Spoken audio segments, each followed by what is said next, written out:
Coming up, a crash on I-44 leaves one person dead. The all too familiar refrain of morning thunderstorms returns. We'll have the latest from the Skywatch Weather Center. And the search continues for 3 inmates who escaped on Friday. The 4 states' most watched news starts now. Good morning and welcome to the KOAM Morning News. It is 5 a.m. I'm Tanya Bach. We'll get to those stories in just a moment, but first, let's go to Michael Hayslip. Yeah, kind of explain what we've had happen here in the last couple hours, Tanya. Instead of everything diving off to the southeast, you can tell after it got to the 4 states, it kind of straightened out. And instead of just diving out of our area, it's now moving through southwest Missouri. Here's where we currently sit on the radar and, of course, the lightning tracker.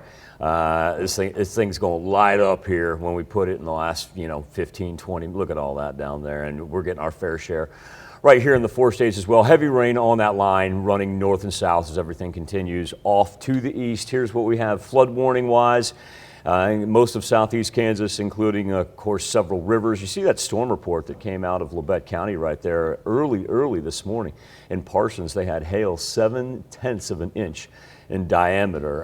Right now, we do not have any severe thunderstorm warnings or watches in effect, just the flooding. But that in and of itself is a very serious problem as the rain's coming down sideways over 7th and Range Line. Sitting at 67 degrees, also packing some serious wind in this, gusting up to 26 miles per hour. Temperatures ranging from about 65 to say 68. Now, rain going to stick around here for the next several hours, so let's all be apprised of that situation. Eventually, probably going to see some flood warnings pop up in southwest Missouri as well.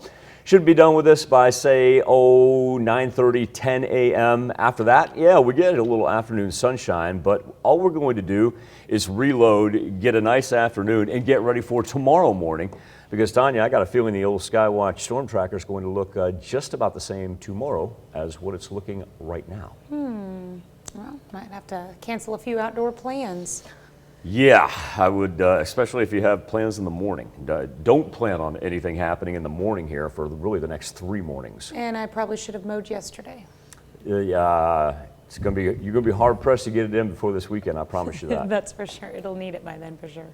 You what? It'll need it. Yeah, it'll have a chance to grow. That's for sure. Sunday. Because we'll get sunshine each and every afternoon, but our mornings it's just going to leave everything too wet. All right, thanks, Michael. Well, one person is dead following an incident on I-44. That incident shut down the eastbound stretch of the highway at exit 4 just before 2:30 Sunday morning. Joplin Police major crash team were called to the scene. The interstate was closed for around 3.5 hours. The Joplin Police Department is expected to release more information today. The search continues for 3 inmates from the Berry County Sheriff's Office who escaped on Friday. 29-year-old Lance Stevens, 29-year-old Matthew Crawford, and 37-year-old Christopher Blevins escaped from the Berry County Jail. Stevens was being held on drug charges and unlawful use of a weapon. Crawford was held on felony stealing, and Blevins was held on drug charges, vehicle tampering, and unlawful possession of a firearm. The 3 men are considered armed and dangerous. The Sheriff's Office says if you see them or know their whereabouts, do not approach them. Call 911 immediately. A Missouri man who wore an ankle monitor during a bank robbery in Independence, Kansas, issues a guilty plea. Paul Gordon robbed Equity Bank more than a year ago when he walked in and handed a bank teller a note that said, quote, "I got a gun. Don't do anything stupid. Put the money in the bag," end quote. Teller gave Gordon $460. Gordon left the scene, but he was able to be tracked. He was wearing an ankle monitor he had to wear from a previous Missouri case.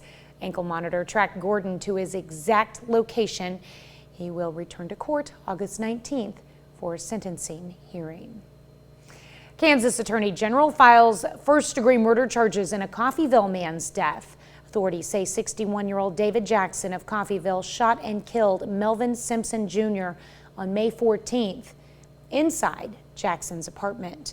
He remains in Montgomery County Jail on a $1 million bond. A Coffeeville, Kansas man pleads no contest in the fatal accidental shooting of a Chanute teenager. Authorities say 19-year-old Traven Hayes Smith accidentally shot and killed 15-year-old Nasha Gregory at a Coffeeville home in March. He pleaded no contest to charges of involuntary manslaughter and aggravated endangerment of a child. He's set to be sentenced July 18th. Joplin organization dedicated to helping women in need held a fun event for the community to spread the word about their mission. Loving Grace is a transitional living facility for young women who are either aging out of foster care, pregnant, or homeless to help them get the resources to support themselves. On Saturday, the organization hosted an event for children and families in the area to come out and learn more about the work they do while also providing a good time. We wanted to hold an event that all the families and parents and kids can come and just have a great time, enjoy themselves, and get to know a little bit more about our mission. We also held this event because we want for young women who are in this situation, whether they're aging out of foster care, homeless, have a small child, or pregnant, so they can learn about what we do here. So they can come, they can talk to somebody. The day was full of activities for kids like bounce houses, face painting, and other outdoor games. To learn more about Loving Grace, you can check out this story on our website at KOAMnewsnow.com. Local foundation hosted an event to stick it to cancer. The Mercy Health Foundation hosted a dinner from area restaurants with a twist. Everything served on a stick. It also featured live music. All the proceeds from the event will fund equipment and programs to benefit area cancer patients. It feels really good to be able to get back together, just to see our providers, see patients, see community members come together for the greater good.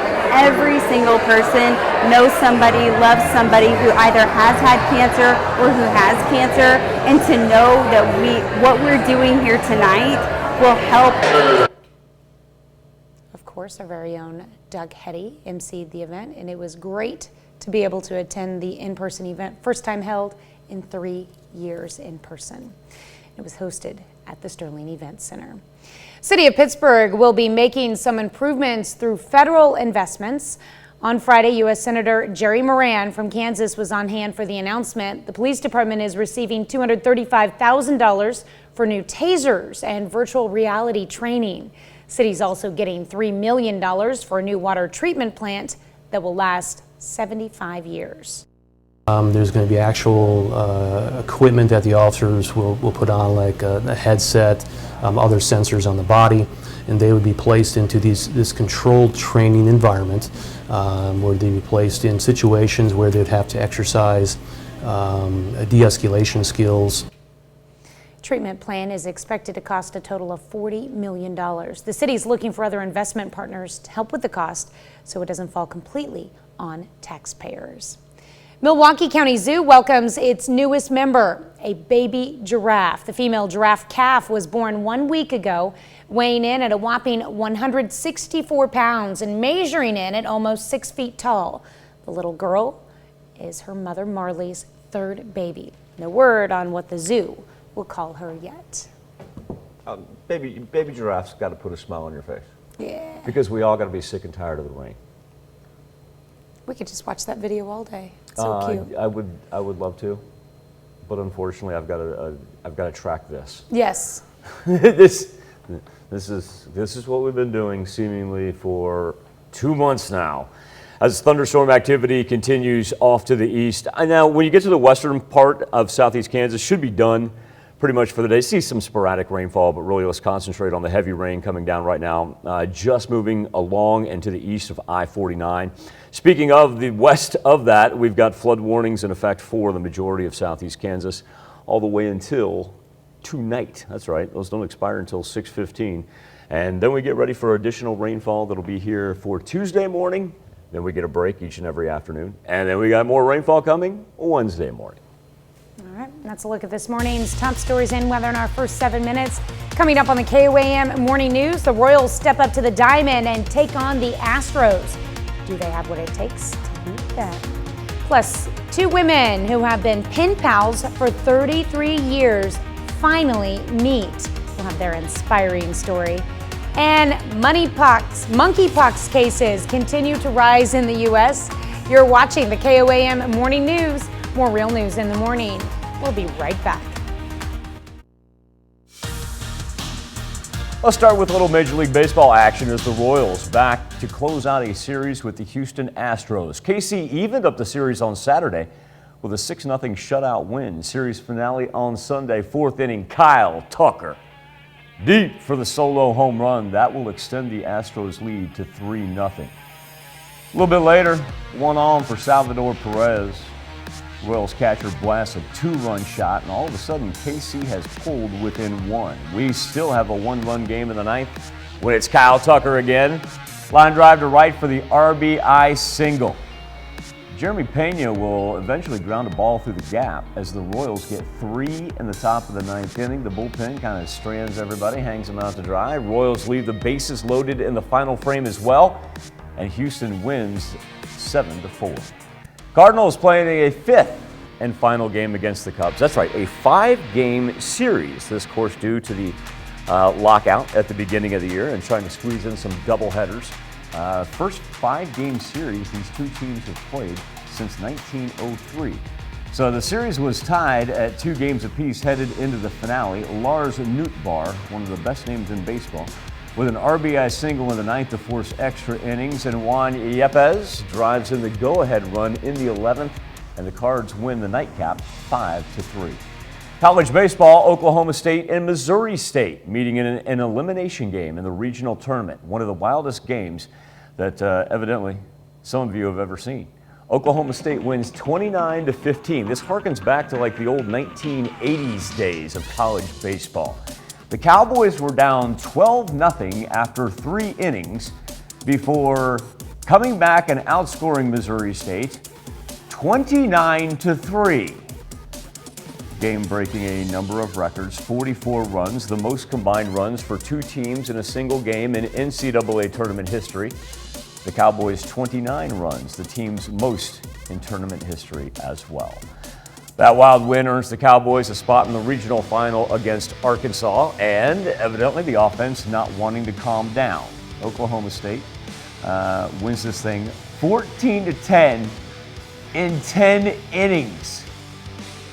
That'll force a rematch between the two teams in a double elimination bracket, and the winner-go-home game set for 6 p.m. tonight.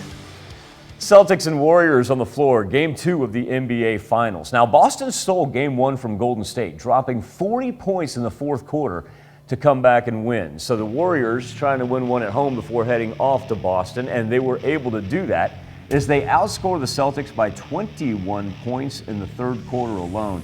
Win it by 19. At one point in time, they were actually up by 29. Final score, 107-88. Rafael Nadal winning the French Open over Casper Ruud. Straight set winner, 6-3, 6-3, 6-love, as Rafa wins his 14th French Open title. Just so happens it came upon the same day that he won his very first one 17 years ago.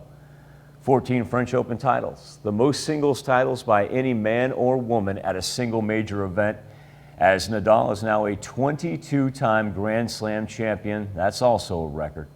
And he did this by dealing with a chronic foot injury. So here he is talking about his future. Wimbledon is a priority, always have been a priority. If I am able to play with anti-inflammatories, yes. To play with anesthetic injections, no. I don't want to put myself in that position again. Can happen once, but no, it's not a philosophy of life that I want to follow.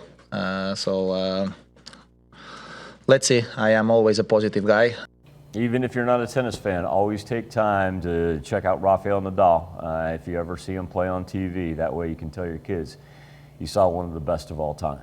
Still to come on the KOAM Morning News, the last day of the Queen's Jubilee over the weekend. We'll have your highlights and a check on our 7-day forecast as the rain continues to fall down when the KOAM Morning News returns. I'm Martin. Just a little past 5:17, and at this point in time, it just feels a tad bit ridiculous that we're having to talk about this once again during the KOAM Morning News. The rain coming down sideways at 7th and Rangeline, illuminated there by our street light. Look at the cars down there.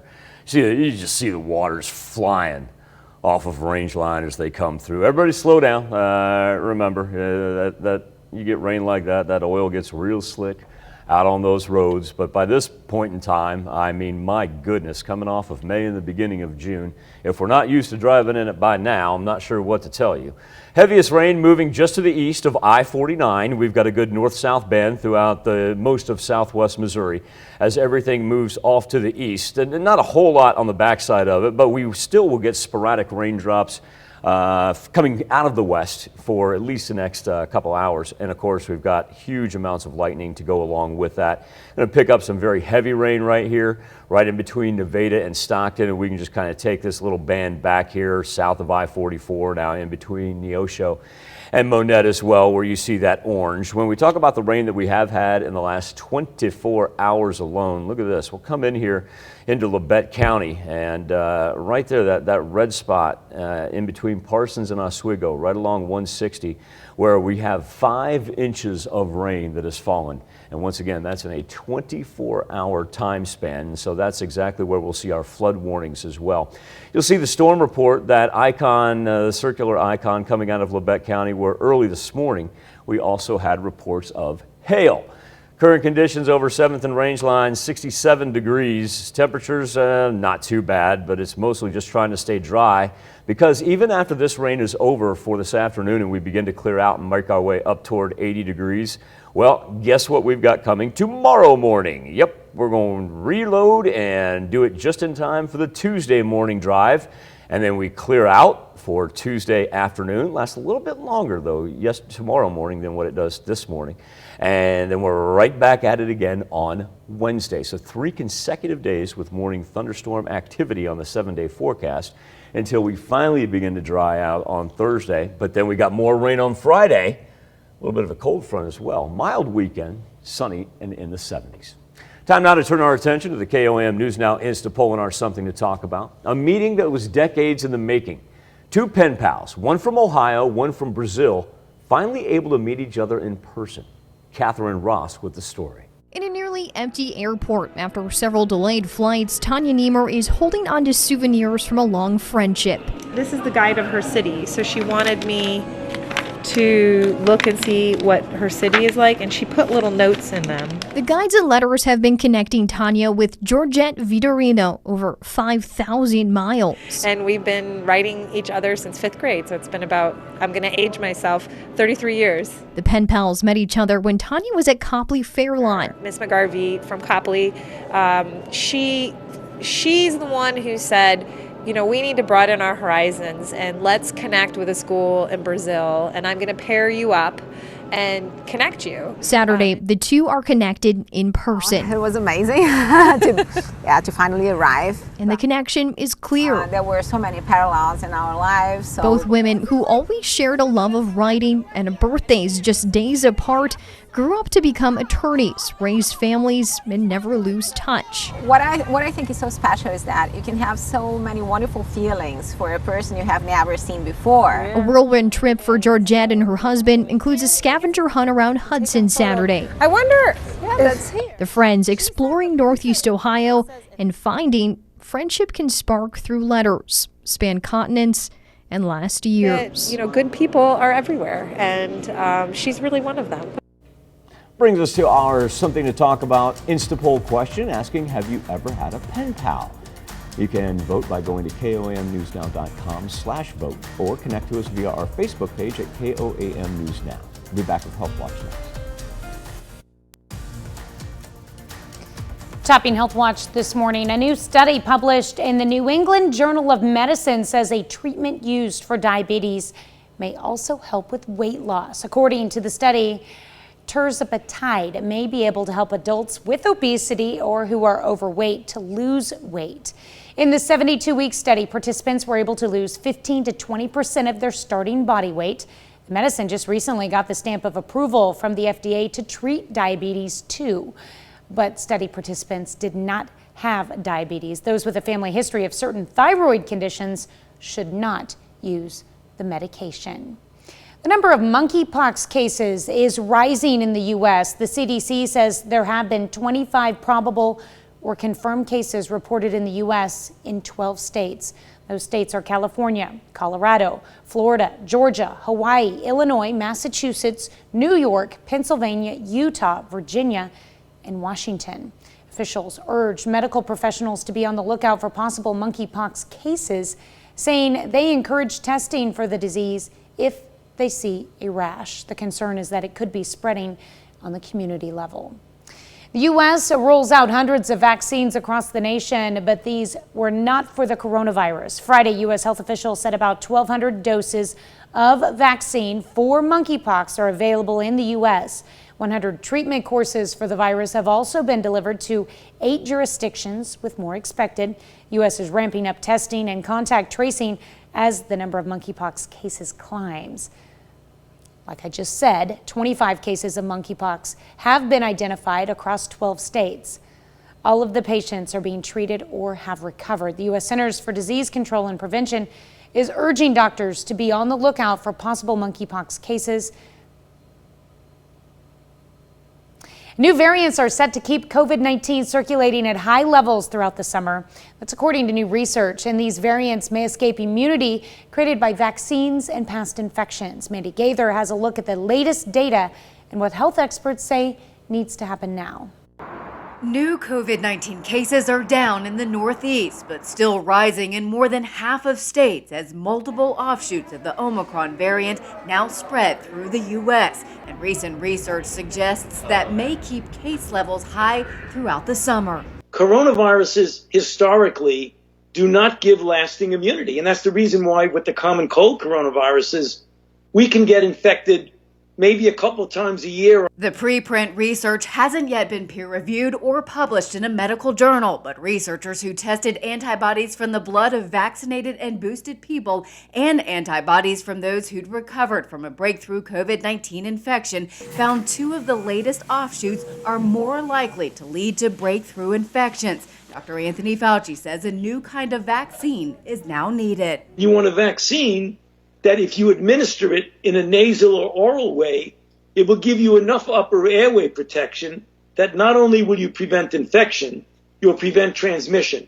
And that's the major full court press that we're putting on now in the scientific community. Fauci says current vaccines and boosters still provide a good amount of protection from COVID-19 hospitalization and death. 2/3 of the population is fully vaccinated with at least their initial series, but less than 1/3 have received their booster, according to the CDC. Well, nearly 1 in 4 people in the U.S. now lives in a county with a high COVID-19 community level, where the CDC recommends universal indoor masking. That's a look at some of today's top health stories. You're watching the KOAM Morning News. Coming up, a crash on I-44 leaves 1 person dead. Down, down, down comes the rain. A stormy Monday morning across the 4 states, and the latest from the Skywatch weather center. And the search continues on for 3 inmates who escaped on Friday. The 4 states' most watched news starts now. Good morning and welcome to the KOAM Morning News. It's now 5:32. I'm Tanya Bach. We'll get to those stories in just a moment, but first, let's go to Michael Hayslip. Can't seem to get out of our way. Once again, downpour. Just looking at the annual totals, we're 7 inches already above normal. By the time this morning's over, we're going to be sitting at back to 8 inches, which is exactly where we were last week. There we are over 7th and Range Line. You can see the rain just falling hard with the street light showing it there. And here we are on the Skywatch storm tracker. Heaviest band of rain north to south through southwest Missouri, moving just to the east side of I-49.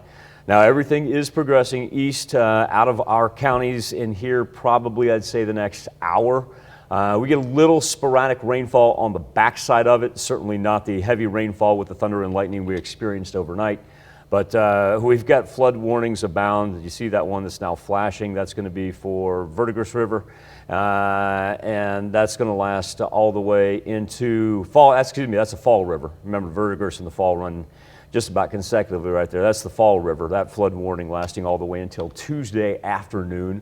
Our countywide flood warnings lasting until this evening, about 6 o'clock. 67 degrees over Joplin. The wind really picking up out of the south-southeast, gusting now at 31 miles per hour. So it's not only fighting the rain, but it's also fighting the wind. At least it is coming in from the south. Done with this by, say, mid-morning, and then after that, we're actually going to clear out and end up with afternoon sunshine and highs in the 80s. But as we get ready for Tuesday, you guessed it, we are right back on it Tuesday morning. It's just going to be one of those 7-day forecasts where each and every morning up until the middle of the week, we're going to have thunderstorms presenting themselves, and then we clear off for the afternoons. All right, well, at least we'll get the afternoons to get some. At least we'll get the afternoons, drying but time. that's not going to help our flood warnings. It's just going to prolong everything really until Thursday. Yep, that's for sure. All right, thanks, Michael.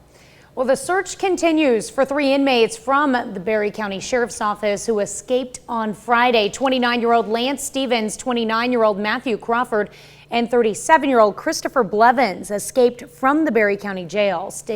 Stevens was being held on drug charges and unlawful use of a weapon. Crawford was held on felony stealing, and Blevins was held on drug charges, vehicle tampering, and unlawful possession of a firearm. The 3 men are considered armed and dangerous, and the Sheriff's Office says if you see them or know their whereabouts, do not approach them.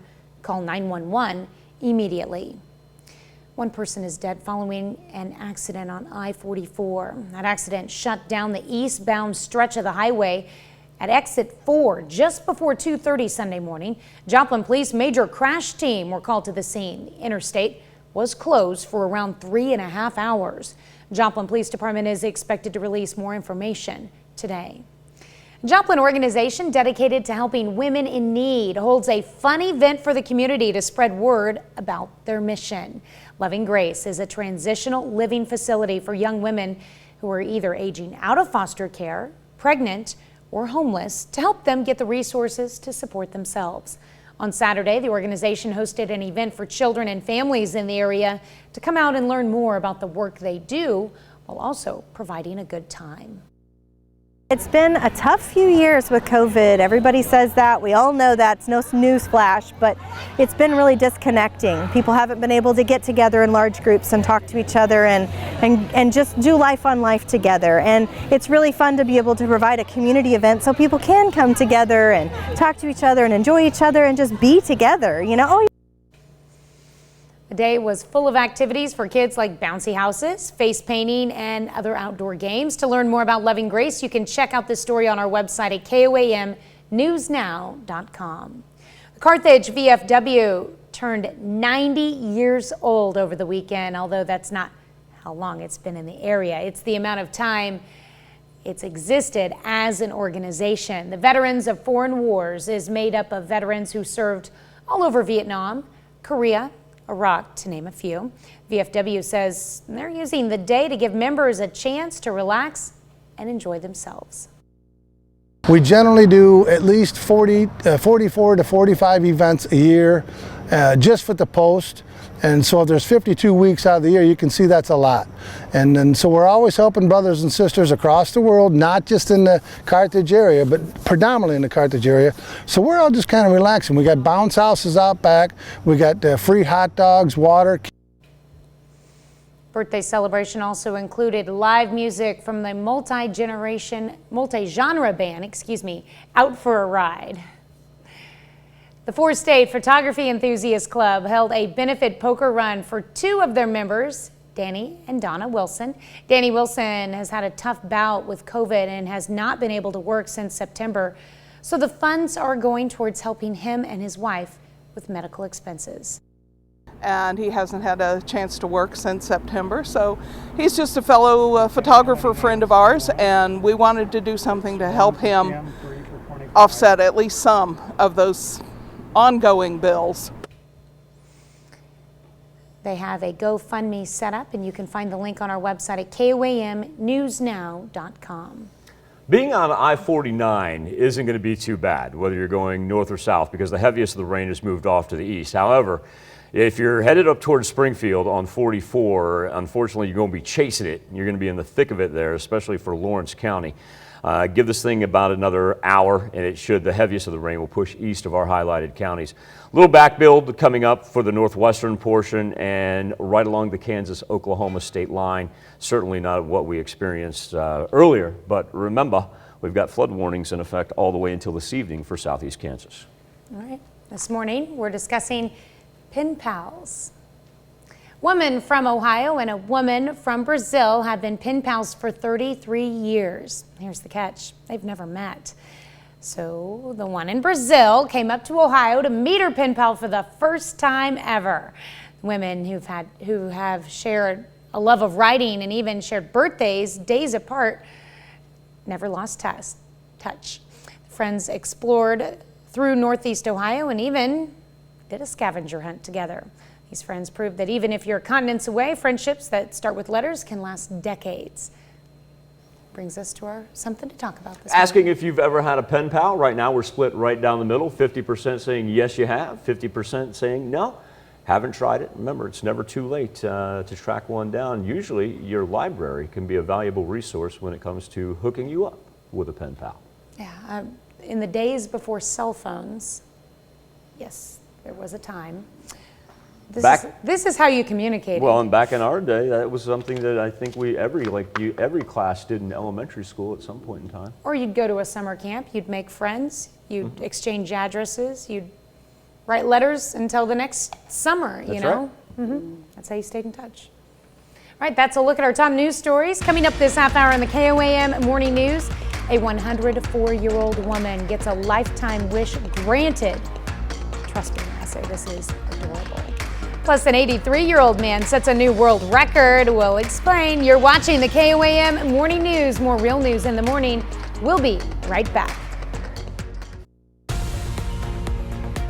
Topping World Watch, South Korean and U.S. forces launch 8 missiles on Monday morning in response to North Korea's missile launches on Saturday.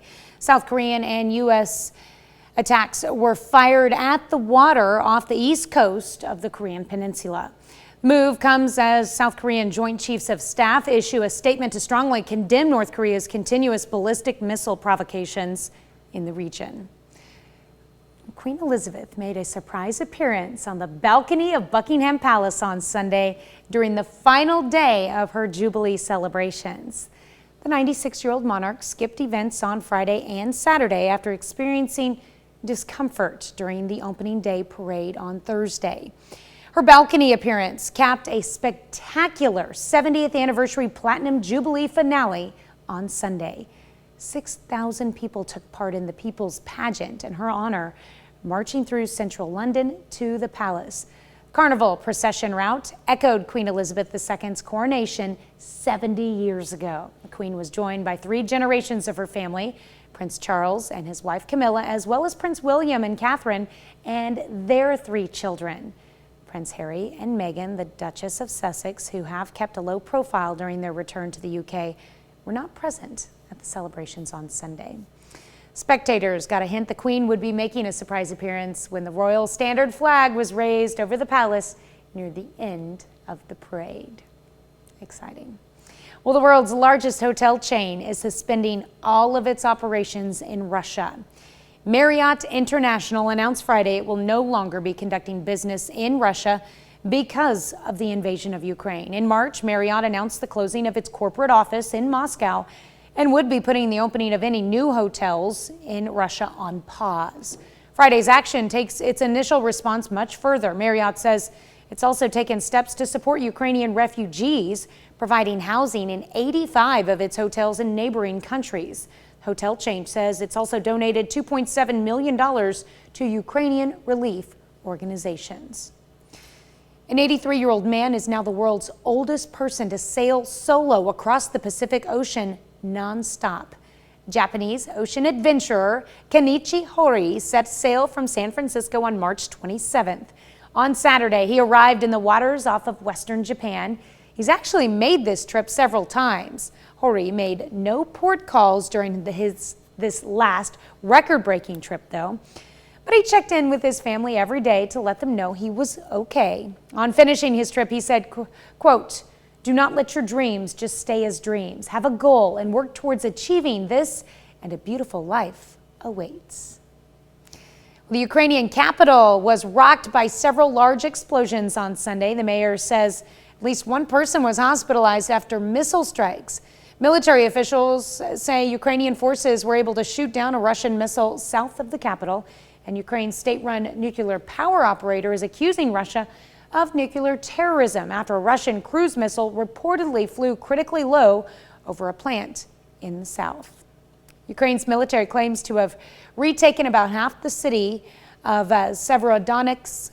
It says Russian troops continue to storm the city and are throwing all of their reserves into the battle. On Sunday morning came this update. The General Staff of the Ukrainian Armed Forces says Russian troops are advancing in several areas north of Slovakia in eastern Ukraine after regrouping. Let's look at some of your biggest headlines from around the world. We'll be right back with the news you need to know before you head out the door. Here's a check of today's top headlines, the news you need to know before you head out the door. Missouri man who wore an ankle monitor during a bank robbery in Independence, Kansas, issues a guilty plea. Paul Gordon says he robbed Equity Bank more than a year ago when he walked in and handed a bank teller a note that said, quote, "I got a gun, don't do anything stupid, put the money in the bag," end quote. The teller then gave Gordon $460. Gordon left the scene, but he was tracked. That's because he was wearing an ankle monitor he had to wear from a previous Missouri case. Ankle monitor tracked Gordon to his exact location. He will return to court August 19th for sentencing hearing. Kansas Attorney General files first-degree murder charges in a Coffeyville man's death. Authorities say 61-year-old David Jackson of Coffeyville shot and killed Melvin Simpson Jr. on May 14th inside Jackson's apartment.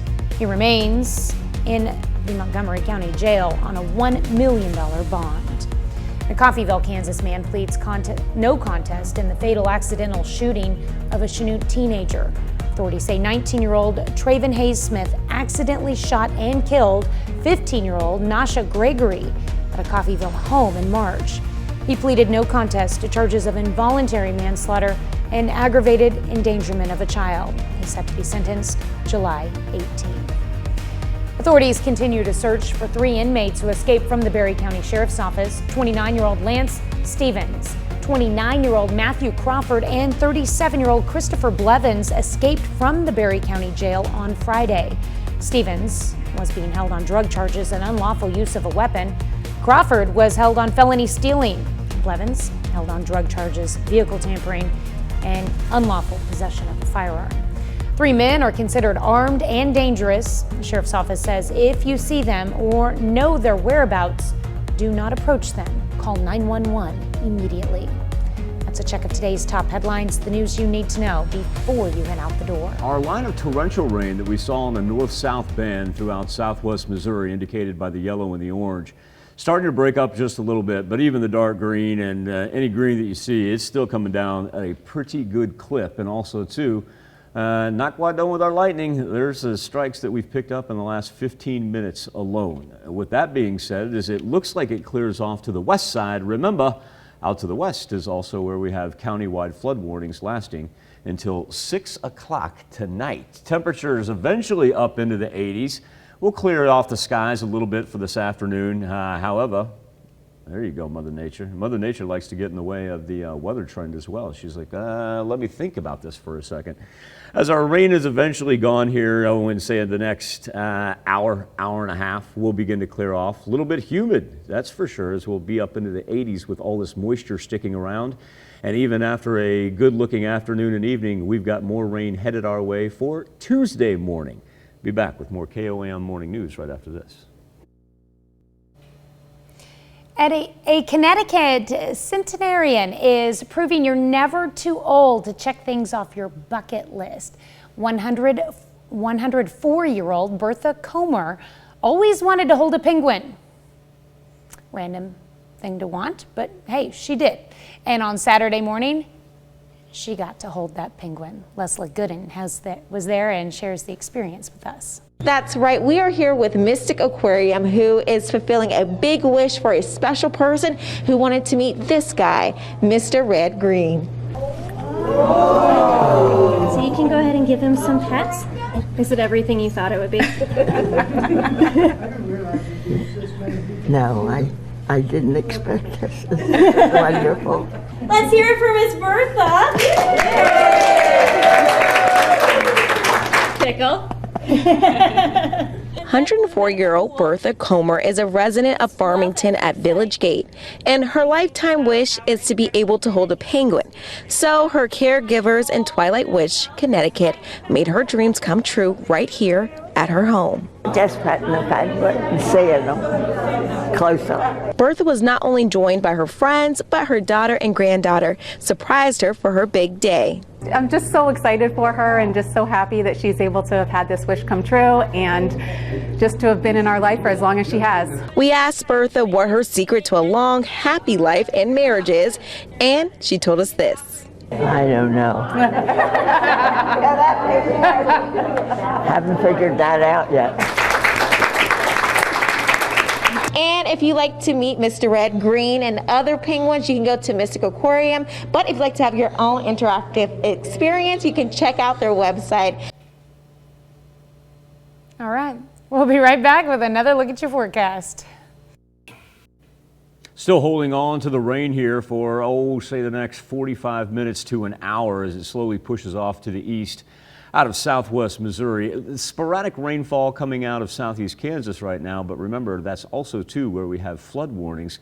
We're going to update those and take a look at our timeline when the KOAM Morning News returns right after this. Coming up, the Kansas Attorney General brings first-degree murder charges against a Coffeyville man. Not much of a sunrise across the 4 states because we're mired in the midst of thunderstorms on a Monday morning. The latest from the Skywatch Weather Center. And the Jefferson Highway Association celebrates a huge milestone. The 4 states' most watched news starts now. Good morning and welcome to the KOAM Morning News. It is 6 a.m. I'm Tanya Bach. We'll get to those stories in just a moment, but first, we've got a lot of rain in the forecast. Let's go to Michael. Vehicles kicking up the puddles over 7th and Range Line. It has been one of those mornings. Now, at least it's no longer raining sideways in Joplin from what we saw earlier from our tower camera. What we are seeing, though, let's isolate down here along and south of I-44 in southwest Missouri.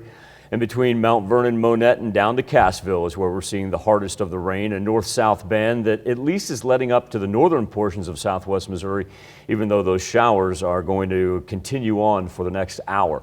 On the backside of it, we're starting to see it pick back up here, especially in Iola. That's also bringing a little additional lightning. And then as we drop down along the Oklahoma-Kansas state line, and making its way toward Ottawa and Delaware County as well. Speaking of southeast Kansas, that is where we have our county-wide flood warnings. Also, too, that circular icon that you see in Labette County. Earlier this morning, that thing dropped hail, 7/10 of an inch in diameter.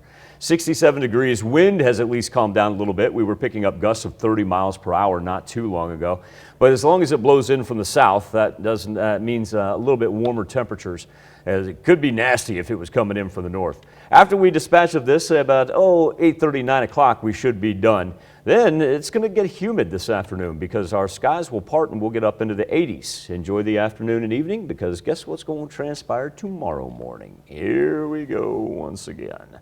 An idea that those flood warnings are probably going to exist all the way into Wednesday because we've got rain Monday, Tuesday, and Wednesday. Thursday, the first day on the 7-day forecast where we actually don't throw anything in for the morning. All right, well. Thursday seems like forever away right now. It does. We'll be ready for a dry day. Hopefully it stays that way. I don't know how we just can't be ready for you figure just each and every day. It's what it seems like it's been for the past 2 months. A lot of rain. All right, thanks, Michael. Authorities continue to search for 3 inmates who escaped from the Berry County Sheriff's Office. 29-year-old Lance Stevens 29-year-old Matthew Crawford and 37-year-old Christopher Blevins escaped from the Berry County Jail on Friday. Stevens was being held on drug charges and unlawful use of a weapon. Crawford was held on felony stealing, and Blevins held on drug charges, vehicle tampering, and unlawful possession of a firearm. The three men are considered armed and dangerous. Sheriff's Office says if you see them or know their whereabouts, do not approach them. Call 911 immediately. Kansas Attorney General files first-degree murder charges in a Coffeyville man's death. Authorities say 61-year-old David Jackson of Coffeyville shot and killed Melvin Simpson Jr. on May 14th inside Jackson's apartment. He remains in Montgomery County Jail on a $1 million bond. An accident on I-44 takes the life of one person. That accident shut down the eastbound stretch of the highway at exit 4 just before 2:30 Sunday morning. Joplin Police Major Crash Team called to the scene. The interstate was closed for around 3.5 hours. Joplin Police Department is expected to release more information today. And a Missouri man who wore an ankle monitor during a bank robbery in Independence, Kansas, pleads guilty. Paul Gordon robbed Equity Bank more than a year ago when he walked in and handed a bank teller a note that said, quote, "I got a gun. Don't do anything stupid. Put the money in the bag," end quote. Teller gave Gordon $460. Gordon left the scene, but he was tracked. That's because he was wearing an ankle monitor he had to wear from a previous Missouri case.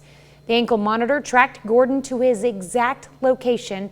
He will return to court August 19th for a sentencing hearing. A Coffeyville, Kansas man pleads no contest in the fatal accidental shooting of a Chanute teenager. Authorities say 19-year-old Traven Hayes-Smith accidentally shot and killed 15-year-old Nasha Gregory at a Coffeyville home in March. He pleaded no contest to charges of involuntary manslaughter and aggravated endangerment of a child and is set to be sentenced July 18th. Four-State Photography Enthusiast Club holds a benefit poker run for two of their members, Danny and Donna Wilson. Danny Wilson has had a tough bout with COVID and has not been able to work since September, so the funds will go towards helping him and his wife with medical expenses. And he hasn't had a chance to work since September, so he's just a fellow photographer friend of ours, and we wanted to do something to help him offset at least some of those ongoing bills. They have a GoFundMe set up, and you can find the link on our website at KOAMnewsnow.com. Jefferson Highway Association rolls into southeast Kansas. The group celebrated its 170th year of the Jefferson Highway with a car parade. The group drove through downtown Pittsburgh, up to Arma, Kansas, and then headed back to finish at the Crawford County Historical Museum. For the last 10 years, we've given conferences in every state, and we have people from all over at this conference, and it's coming, and we're hoping that Kansas will start getting more involved as we really will make this a tourism route through America, and it's starting to happen slowly but surely. The parade featured cars from the 1910s all the way up into the 1970s. Coming up later in the show, our very own Jalen Banks has more on this event. On this date in 1944, Supreme Allied Commander General Dwight D. Eisenhower gives the go-ahead for the largest amphibious military operation in history. It's called Operation Overlord, the Allied invasion of northern France, known commonly as D-Day. By daybreak, 18,000 British and American parachutists were already on the ground. An additional 13,000 aircraft mobilized to provide air cover and support for the invasion. At 6:30 a.m., American troops came ashore at Utah and Omaha beaches. Omaha Beach proved to be a daunting challenge. U.S. 1st Division battled high seas, mist, mines, burning vehicles, and German coastal batteries, including an elite infantry division, which spewed heavy fire. Many wounded Americans ultimately drowned in the high tide, but by day's end, 155,000 Allied troops had successfully stormed Normandy's beaches and were able to push inland. Though D-Day did not go off exactly as planned, the invasion was a decided success. By the end of June, the Allies had 850,000 men and 150,000 vehicles in Normandy and were poised to continue their march across Europe. Number of memorials and celebrations for this day, not only over the weekend, but also that will take place today throughout France as they remember those who stormed the beaches of Normandy and Omaha. Skywatch Storm Tracker, we're starting to reformulate right here in between Monette and Cassville, and we know that 86 and 39, especially just off to the east, are prone to flooding, and so that's one thing that we're keeping our eyes on right now, as that yellow became the old orange and the red real quick. And speaking of that, we now have a line that's beginning to grow out in southeast Kansas as well. Remember, flood warnings countywide, lasting in southeast Kansas until 6 o'clock this evening. That's elongated, especially knowing that we're going to get a break from the rain here in about the next hour. All right, that's a look at this morning's top stories in weather in our first 7 minutes. Coming up on the KOAM Morning News, a new clinic to deal with heartbreak. The nation's first specialty clinic for women who have experienced stillbirth is opening. I'm Michael George with one family's personal story and their advice for parents. Plus, milk bank donations are surging as America continues to deal with the baby formula shortage. And Philadelphia and Chattanooga are just two cities reporting mass shootings over the weekend. As lawmakers on Capitol Hill try to look for some common ground on gun legislation. You're watching the KOAM Morning News. More real news in the morning. We'll be right back. Topping Nation Watch this morning, mass shootings in Philadelphia and Chattanooga, Tennessee are among at least 8 reported in cities across the country over the weekend. While the nation grapples with a recent series of rampages, lawmakers on Capitol Hill are trying to agree on gun legislation in hopes of preventing more attacks. Bradley Blackburn reports. This is the moment gunfire struck Philadelphia's busy nightlife area, killing 3 people and injuring close to a dozen others. Witnesses say several suspects fired into a large crowd just before midnight Saturday. Everybody hit the ground. Everybody started running every which way. Officers posted nearby engaged the gunman as they ran away from the scene. The officer drew his weapon and fired several times in the direction of the unknown male, we believe striking him. And in Chattanooga, Tennessee, at least 3 people were killed in a shooting near a nightclub. More than a dozen were injured by gunfire and 3 hit by vehicles trying to escape. After mass shootings at an elementary school in Uvalde, Texas, a supermarket in Buffalo, New York, and a medical center in Tulsa, Oklahoma, demands for change are growing. On Capitol Hill, Senate Democrats and Republicans say they are seeing progress in new gun legislation talks. It feels to me like we are closer than we've been since I've been in the Senate. There are more Republicans at the table talking about changing our gun laws and investing in mental health than at any time since Sandy Hook. Now, I've also been part of many failed negotiations in the past, so I am sober-minded about our chances. Negotiators say measures such as expanded background checks and funding for mental health and school safety are on the table. Bradley Blackburn, CBS News, New York. Lawmakers say they hope to reach a tentative agreement this week. That's a look at today's top national stories. We'll be right back. President Biden admits he did not understand that shutting down an Abbott plant would have a major impact on baby formula. And as the U.S. turns to other countries for help in dealing with formula shortages, milk banks across the country now stepping up to ease some of the burdens for many struggling families. All thanks to the generosity of mothers donating their breast milk for those who need it the most. Isabel Rosales takes a closer look. Wow, thank you so much. Megan Doyle is one of the growing number of moms donating their extra supply of breast milk. The Navy pilot and mother of 5-month-old June says the baby formula shortage has inspired her to step up. As a sailor and in the Navy and an officer, you learn to be selfless. So this is just another way to give that selfless service. And every drop is making an impact.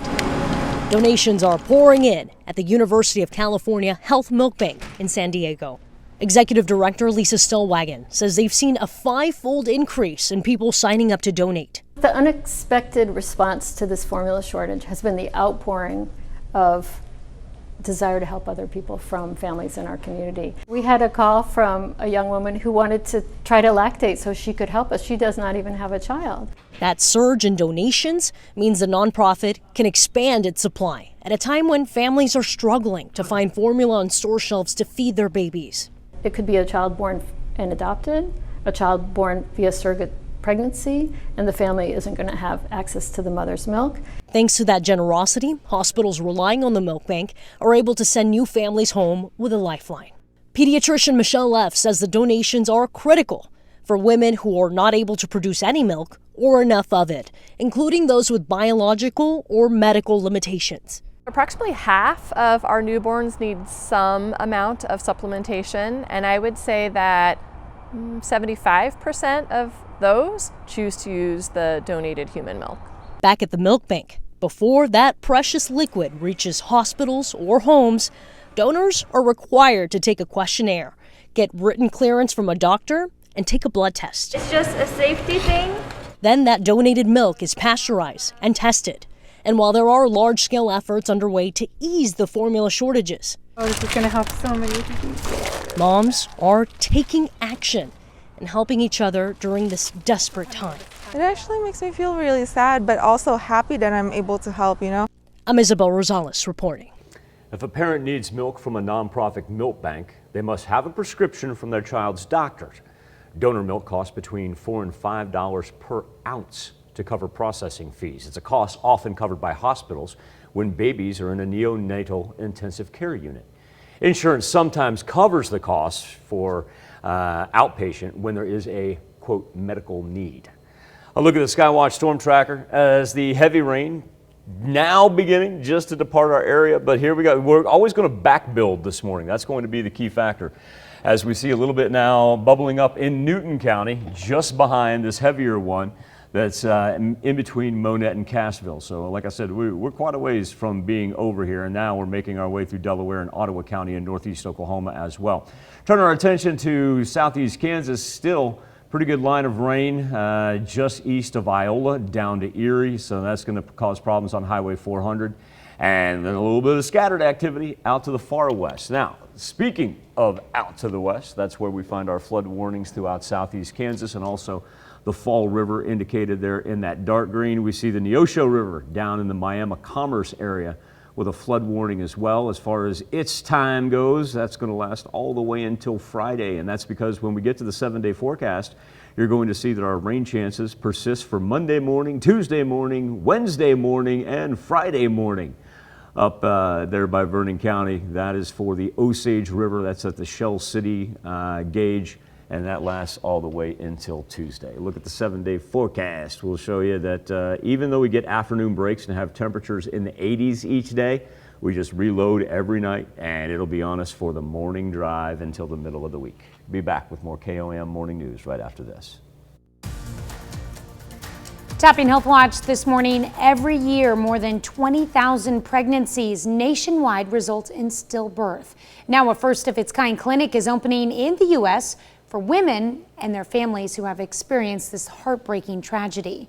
Michael George speaks with one family about their loss and what helped them get through it. You're off there. For Marnie Smith and her husband Michael, 1-year-old Zosha is the light of their life. And on the farm. They suffered unfathomable loss on the journey to parenthood.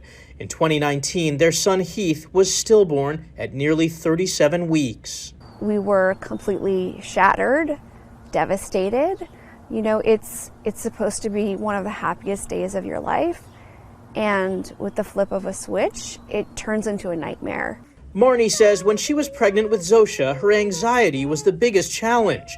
Now, the first clinic in the nation is being established to support women and their families who've experienced stillbirth. It really is addressing not only the medical needs of the patient, but also, the emotional needs. The Mount Sinai Rainbow Clinic is a collaboration with the group Push for Empowered Pregnancy. Dr. Joanne Stone says the goal is to provide state-of-the-art care and psychological support for women during future pregnancies to help reduce fear and anxiety, and also to prevent another loss. to investigate as thoroughly as possible the causes of stillbirths. In the case of unexplained, we sort of outline a plan that really involves much closer surveillance. We have test ultrasound ways of monitoring the fetus. Marnie says talking with other parents who went through the same loss also really helped. Hearing that I was not alone was everything, because stillbirth is not something that's talked about. Marnie wears this necklace to remember Heath, and the family grows morning glory flowers to mark his birth month. Michael George, CBS News.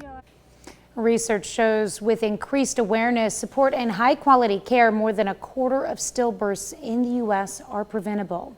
The Rainbow Clinic model started in the UK, and Mount Sinai says it hopes more healthcare centers will establish clinics to reduce stillbirths. A new study finds overall cancer screenings in the U.S. declined significantly during the pandemic. Research at the American Cancer Society confirms drop-offs by the millions in screening rates for breast, cervical, and colorectal cancer during 2020. The results showed the decline in screening disproportionately impacted people of color and people of low income. Well, new research suggests persistent disparities in access to a life-saving opioid dependence treatment. A Mayo Clinic study looked at more than 3,000 prescriptions of buprenorphine across the U.S. and found the medication was consistently lower for people 41 and older, women, and Black and Hispanic people. LGBTQ teens are more vulnerable to suicidal thoughts and behavior. That's according to research in the Canadian Medical Association Journal.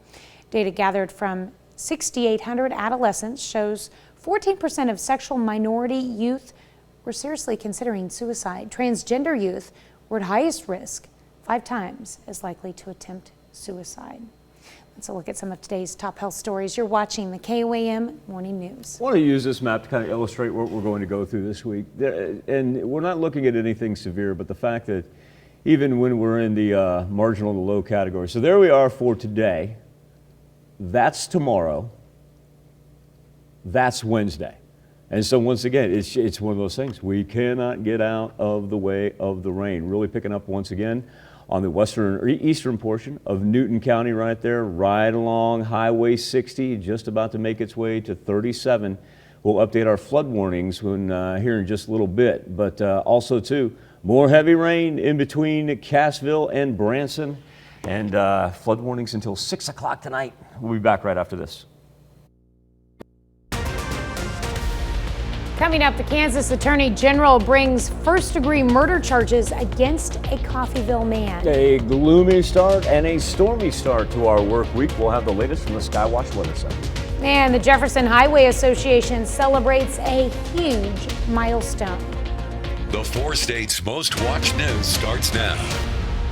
Good morning and welcome to the KOAM Morning News. It's now 6:29. I'm Tanya Bach. We'll get to those stories in just a moment. But first, let's go to Michael Hayslip, where we've got rain. The heaviest of the shower activity finally pushing its way east of our highlighted counties, but this is an indicator of what's going to happen for the rest of the morning. We're going to get these little pop-ups that are going to be very intense when they do, just like what we're seeing on the eastern edge of Newton County right there in between Neosho and Monette, making its way off to the east. And we've got a similar situation throughout southeast Kansas, right there along Highway 59, just to the east side of Iola. One back here in between Howard and Oak Valley as well. And so while we were earlier, we were concentrated on the main north-south band that's working off to the east.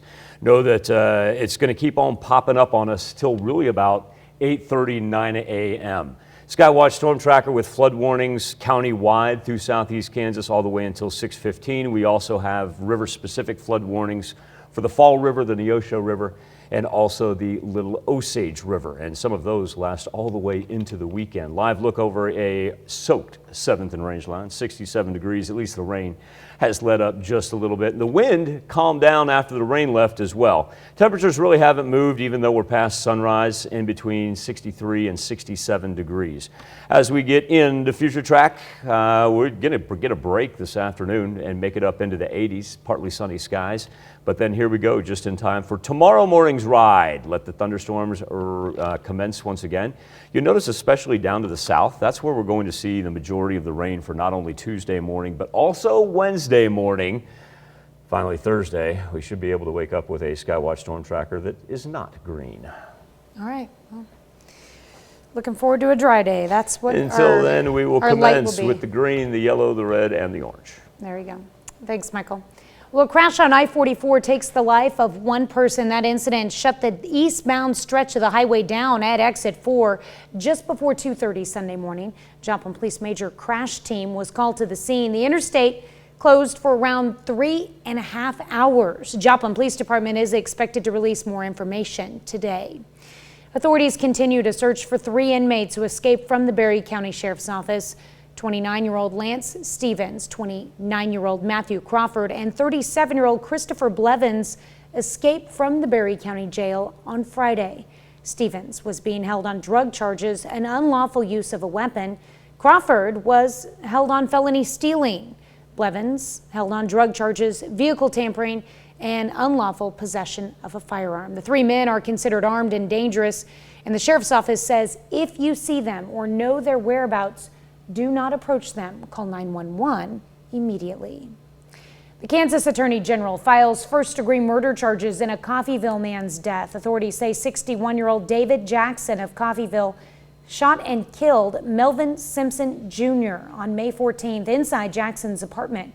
He remains in Montgomery County Jail on a $1 million bond. Well, Jefferson Highway enjoyed an inaugural parade of cars to highlight the historical Jefferson Highway, which was formed in 1915. KOAM's Jalen Banks has more. Jefferson Highway was formed in 1915 and is one of America's earliest automotive highways. It spanned over 2,300 miles, running from Winnipeg, Canada, all the way to New Orleans. The Jefferson Highway Association is bringing its inaugural parade of cars to southeast Kansas this year, and is hoping to further establish the route as a tourism destination for the area. For the last 10 years, we've given conferences in every state, and we have people from all over at this conference, and it's coming, and we're hoping that Kansas will start getting more involved as we really will make this a tourism route through America, and it's starting to happen slowly but surely. The parade had participants from 12 different states and featured antique vehicles all the way up to 1980. The oldest car being a 1910 Model T. Steve Schnitzer, a participant of the event, shares what the parade means to him and how he hopes to pass this on to the next generation. It's an inspiring effort, and the thing is, we try to perpetuate the old car hobby through events like this. We're trying to get some of that young stock into the Gearhead convention with us, working on these old cars to perpetuate them, because these vehicles are going to outlast us. In southeast Kansas, at the Jefferson Highway Parade of Cars, Jalen Banks, KOAM News. The parade started in Pittsburgh, drove up to Arma, and finished at the Crawford County Historical Museum. Well, the city of Pittsburgh gets to make some improvements thanks to federal investments. On Friday, U.S. Senator Jerry Moran from Kansas was on hand for the announcement. Police Department is receiving $235,000 for new tasers and virtual reality training. The city's also getting $3 million for a new water treatment plant that will last 75 years. There's going to be actual equipment that the officers will put on, like a headset, other sensors on the body, and they would be placed into this controlled training environment where they'd be placed in situations where they'd have to exercise de-escalation skills. Treatment plan is expected to cost a total of $40 million, and the city is looking for other investment partners to help with the cost so it doesn't fall completely on taxpayers. Well, Senator Moran was also on hand to announce a special honor for a Pittsburgh resident. Johnny Bama and his late twin brother Louis served in Southeast Asia during World War II as part of the Merrill's Marauders. In 2020, Congress approved legislation to give the Marauders the Congressional Gold Medal for their service. On Friday, Johnny and Louis' family were awarded that medal. The country needs to see that there are people who are willing to do things that are more important than just themselves. And that's what this represents today. Honoring an individual and hoping that the rest of the country behaves the way that these two men did during World War II. medal was awarded during a ceremony at Pitt State's Veterans Memorial. On this date in 1933, eager motorists parked their automobiles on the grounds of Camden Drive-In, the first ever drive-in movie theater in Pennsauken, New Jersey. Park-in theaters, as they were originally called, was the brainchild of Richard Hollingshead, a movie fan and sales manager at his father's company, Whiz Auto Products in Camden. Reportedly inspired by his mother's struggle to sit comfortably in traditional movie theater seats, Hollingshead came up with the idea of an open-air theater where patrons watch movies in the comfort of their own automobiles. Popularity of the drive-in spiked after World War II and reached its heyday in the late 1950s to mid-60s with some 5,000 theaters across the country. Today, fewer than 500 drive-in theaters survive in the United States. Missouri has 9, Oklahoma has 6, Kansas has 5, and Arkansas has 3. Who knew? All because Mom wasn't comfortable in a theater seat. I've been to 2 of Missouri's and 1 of Kansas's, so there we go. I've only been all of them in still Missouri. operating. I mean, when I was a kid, we had one in Ohio that we went to quite regularly.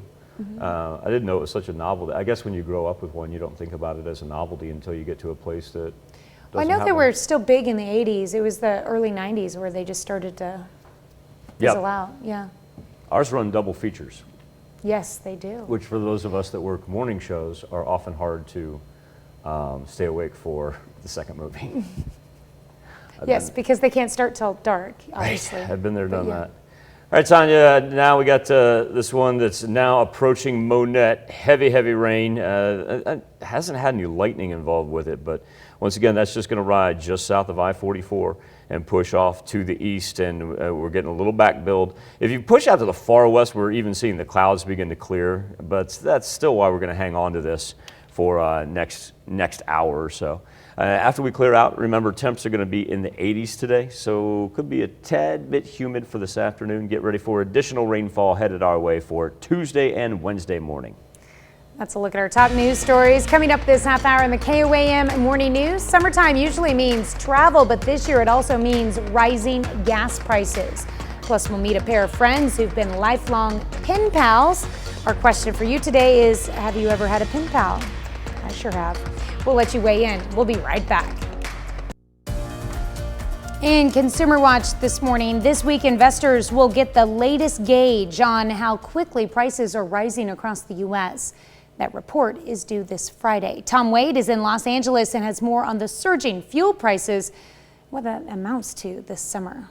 Millions of Americans are on the move for vacation, but they're facing packed airports, crowded cruises, and pricey hotel stays. For many, summer fun could be a real budget buster. Every time I have to fill up, it's like it hurts a little bit.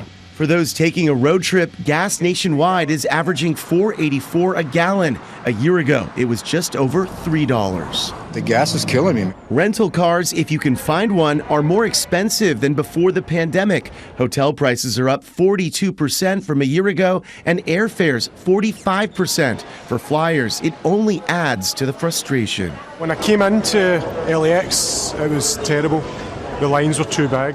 One reason for the long lines, staffing shortages. The 4 major U.S. airlines have 10% fewer workers than before the pandemic, but the hassles aren't stopping some passengers. We're doing a lot of traveling this summer. For Californians hitting the road, there's no relief in sight, but in New York, drivers are enjoying a fuel tax holiday through the rest of the year. In Missouri, the average cost for a gallon of gas is $4.44. Ouch. The Kansas average is $4.41. Oklahoma is $4.43. Arkansas $4.38. Of course, that's according to AAA.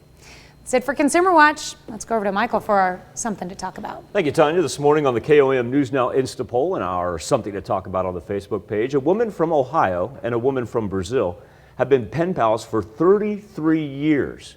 They never met in person. The woman living in Brazil came to Ohio, meeting her pen pal for the first time ever. The women who have shared a love of writing and even share birthdays just days apart and never lost touch after 3 decades. The friends explored through the Northeast and even did a scavenger hunt, proving that even if you're continents away, friendships that start with letters can last decades. Brings us to our something to talk about, asking, have you ever had a pen pal? Right now, 45% of you say yes at some point that you have. Well, now we're just going to jockey back and forth on this, 55 to 45. Anyway, it's just about split down the middle in between the yeses and the nos right there. You can take part each and every morning, KOAMnewsnow.com/vote, or connect to us via our Facebook page at KOAM News Now. We're going to come back, celebrate birthdays and anniversaries, but first, let's check in with Tony in the Big Apple. I'm Tony Nicole. Coming up on CBS Mornings, Anthony Mason catches up with the 80s pop sensation Rick Astley. He's back on the road introducing a new generation to his #1 mega hit, Never Gonna Give You Up. That's coming up on CBS Mornings. We take this time to honor four-state hero Burnett Tolles. Burnett served in the Army from 1942 to 1945. He served with the Signal Corps, which was attached to the 9th Army Air Corps in France, Belgium, and in Germany. During his service, he received the Victory War Ribbon. A native of Dennis, Kansas, we thank you. Today's four-state hero, Burnett Tolles. We begin with Carson Wyrick, who's turning #4. Carson, this comes with love from Mom, Dad, Nana, and Papa, as he's fixing up something there in the background and doing so in Seneca. And we've got Mia Lovell turning 7 strong this year in Arma, Kansas. Hope you have a wonderful birthday, Miss Mia. Now, over the weekend, Kelly Ortiz Rice celebrated her 7th birthday. Kelly, I want you to know that Mom, Timothy, Uncle Charlie, and Aunt Janet, as well as all your family and friends, wish you a big happy birthday in Pittsburgh. All right, and Anna Sten Pitts is celebrating birthday #7 this year. Aniston is in Chanute, and if you're wondering what that trophy is for she's holding, that's for accomplishment of reading 184 books this year. So I did the math over here, and that's the equivalent. So when Aniston was born, you think about that, because first off, you have to learn how to read and whatnot. Mm-hmm. It's the equivalent of reading a book every 2 weeks since the day she was born. And I'm sure that 184 books was just for this year's school. That's amazing. Yeah. Absolutely amazing. Colton Hickson celebrating #11. Nice catch, my man. Nice catch. Colton out fishing in Fort Scott. All right, that was a good catch there. And Hayden Buchanan turning 13 years old this year. Welcome to the teenage years, Hayden in Jasper, Missouri. Alex Evans hanging on to the teenage years, celebrating #19 right there. Enjoy that age, Alex. That was a wonderful, wonderful time right there. And happy birthday from the entire family. He is in front now. All right, in Bronson, Kansas, Kayla Greenway celebrating birthday #34 this year. Hope it's a great one. Will Bunn, big Kevin Harvick fan, I'm told, and he's got the shirt to prove it right there. Kevin, he is, Will, excuse me, he's turning 51. He is in Frontenac as well. All right, and Teresa Martin is 67 years old in Uniontown. Hope you have a wonderful birthday, Miss Teresa. Pretty cool picture right here. It's Diana Knight, as she is pictured with 2 of her granddaughters. Now, as Diana celebrates her 77th birthday, she has 3 children, 9 grandchildren, and 3 great-grandchildren. Diana, a very happy birthday to you in Weir. Oh, that's a great picture there. And in Thayer, Kansas, Jim Peterson Sr. turning 81 years old this year. You better keep on rolling with the Peterson family story here. That's right. Okay, so if Jim is celebrating, then that means just a hop, skip, and a jump over to Erie. Jeff Peterson is turning 61, and his birthday was actually on Saturday. That is one of Jim's sons, of course. You better keep on rolling with the Peterson family story here. Because Jim Jr. is also celebrating a big thing today. Jim Jr. and Nancy Peterson are celebrating 41 years together. So So not only are we celebrating Jim Sr.'s birthday and his son Jeff's birthday, but his son Jim Jr. got married. In other words, the Peterson household, there's a party going on at some point in time over the weekend and into this week. That is amazing. So congratulations to all the Petersons. Derek Wade, a happy birthday in Columbus. John Geyer celebrating number 72. Happy birthday to John in Cherokee. Kathy Cook, a very happy birthday in Carterville. And 60 years of marriage for Kenny and Marilyn White. Congratulations to Kenny and Marilyn as their party commences in Columbus. A happy birthday and happy anniversary to all, especially if you're in the Peterson household. That's where you can send them into birthdays at KOAMTV.com. You can also connect to us at our website at KOAMNewsNow.com. Here's Tanya Bach with a very important birthday announcement. That's right. You can be a part of the KOAM Birthday Club by going to our website and signing up.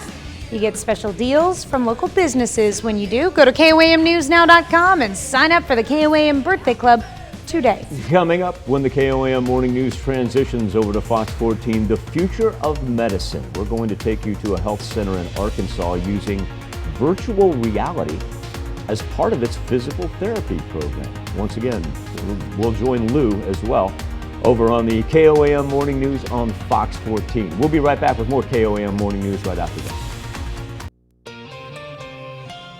Here's a check of today's top headlines, the news you need to know before you head out the door. A Missouri man who wore an ankle monitor during a bank robbery in Independence, Kansas, issues a guilty plea. Paul Gordon says he robbed Equity Bank more than a year ago when he walked in and handed a bank teller a note that said, quote, "I got a gun. Don't do anything stupid. Put the money in the bag."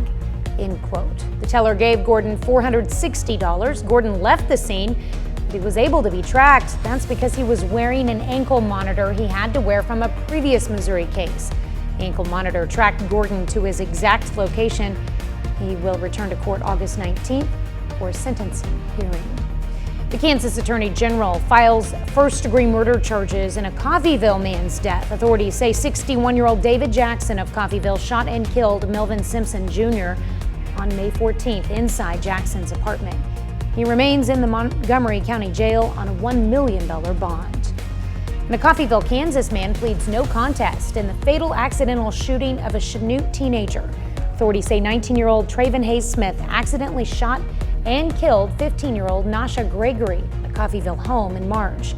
He pleaded no contest to charges of involuntary manslaughter and aggravated endangerment of a child.